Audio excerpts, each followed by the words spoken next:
অধ্যাদেশের জন্য, যেহেতু এখনো কোনো সুস্পষ্ট বার্তা পাইনি, সে কারণে আমাদের ব্লকেট অব্যাহত থাকবে। আগামীকাল থেকে আবার শুরু হবে ইনশাল্লাহ। 11টা থেকে শুরু হবে, 4টা পয়েন্টে আমরা ব্লকেট রাখবো। আসসালামু আলাইকুম, আমি আবু করছি যে ঢাকা কেন্দ্রীয় বিশ্ববিদ্যালয়ের 24-25 ব্যাচের একজন শিক্ষার্থী। আমাদেরকে ঢাকা কেন্দ্রীয় বিশ্ববিদ্যালয়ে প্রস্তাবিত কাঠামোতে ভর্তি করা হয়েছে। যদি আপনারা অধ্যাদেশে না দিতে পারেন তাহলে আমাদের ভর্তি করালেন কেন? পদ্মা সেতু, মেট্রো রেল এবং এলিভেটেড এক্সপ্রেসওয়ে নির্মাণের গর্বিত অংশীদার বসুন্ধরা সিমেন্ট। যেহেতু এই গভর্নমেন্ট আমাদেরকে ভর্তি করিয়েছে, এই গভর্নমেন্টকে আমাদের অথরিটি থেকে সবকিছু শুরু করে দিয়ে যেতে হবে। আমাদের অধ্যাদেশ, আমাদের প্রশাসন সবকিছু ওনাদেরকে দিয়ে যেতে হবে। যাদের ভর্তি করিয়েছেন, তাহলে আমরা কোথায় যাব? আমরা 24-25 শিক্ষার্থীরা কোথায় যাব?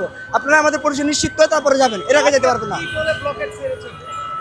আমাদের যে কর্মসূচি ছিল অধ্যাদেশের জন্য, যেহেতু এখনো কোনো সুস্পষ্ট বার্তা পাইনি, সে কারণে আমাদের ব্লকেট অব্যাহত থাকবে।